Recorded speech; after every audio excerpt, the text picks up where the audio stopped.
Top quality और consistent performance के लिए सिर्फ सिल्वर पंप, नाम याद रखना। જે આપણને હિન્દુસ્તાન ઝિંકના સર એક અપડેટ આવ્યા હતા અને એમાં આપણે જોઈએ તો અપડેટ્સ એટલા કોઈ ખાસ આપણને એન્ટિસિપેટ નથી જોવા મળે, થોડા નિરાશાજનક છે. કારણ કે એમનું જો માઇન મેટલ છે ઉત્પાદન એ માત્ર 1% વાર્ષિક બેસિસ વધ્યું, બાકી ક્વાર્ટરલી બેસિસ જોઈએ 15%નો ઘટાડો. સામે જોઈએ એમનું સેલેબલ મેટલ ઉત્પાદન એ Y on Y Q on Q બંનેમાં આપણને ઘટાડો છે. એમનું રિફાઇન્ડ ઝિંક ઉત્પાદન જોઈએ તે પણ વાર્ષિક ધોરણે અને ત્રિમાસિક ધોરણે ઘટાડો બતાવે છે. રિફાઇન્ડ જે લીડ ઉત્પાદનો છે એ પણ આપણને ઘટાડો બતાવે છે. એટલે ઓવરઓલ તમે જોઈએ તો સર આપણને દરેક ઉત્પાદન અને સેલેબલ બધામાં આપણને ઘટાડો જોવા મળે છે. પરંતુ stock almost flat to positive કારોબાર કરી છે. તે કહો કે સર અપડેટ્સ બાદ આપણે હિન્દુસ્તાન ઝિંકને કઈ રીતે જોવો જોઈએ અને સાથે સાથે ટાટા સ્ટીલની પણ સર મારે વાત કરવી છે. અને ટાટા સ્ટીલ એટલા માટે મારે વાત કરવી છે ત્યાં થોડું ટેકનિકલ આપણને તેજીનું સેટઅપ વધારે બન્યું છે. મલ્ટિપલ નીચે બોટમ બનાવ્યા બાદ હવે ફાઇનલી 9 મહિનાના ઊંચાઈ ઉપર આપણને સ્ટોક જોવા મળી રહ્યો છે સર. ઝડપથી આપે રાઇટલી પોઈન્ટ આઉટ કરો અને સેકન્ડ ગ્રુપ માટે પણ થોડા જે વેદાંતાની જે પ્રોસેસ છે ડીમર્જર એને ડિલે કરવામાં આવ્યું એ પણ થોડા નેગેટિવ ન્યૂઝ છે. Otherwise sector is good sound અને અહીંયા જે હિન્દ કોપર છે આપણી ઓલવેઝ પ્રાયર પ્રી કરાઈ છે અને અહીંયા જ ફોકસ કરવું જોઈએ જો તમારી પસંદગી માત્ર વેદાંત ગ્રુપ નથી.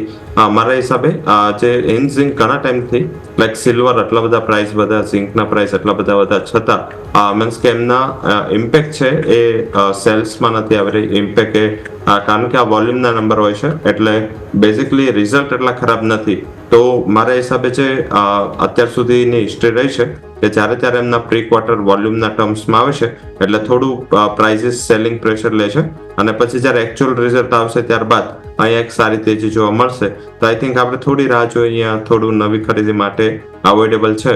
બટ જો તમારે મેટલમાં જવું આપણે રાઇટલી પોઈન્ટ આઉટ કરું સ્ટીલ કંપનીઓ ઘણું સ્ટ્રોંગ કરી રહી છે કારણ કે ચાઇનાનું જે સ્ટીલ ઉત્પાદન છે એ હવે થોડું હેમ્પર થશે અને જેવું એ લોકો વિન્ટર તરફ જશે એવું મેટલ ઉત્પાદનમાં ખાસી એવી અસર પડશે ઇન્ક્લુડિંગ એલ્યુમિનિયમ અને કોપર. આ બે મેટલ છે એનું ઉત્પાદન સફર થશે.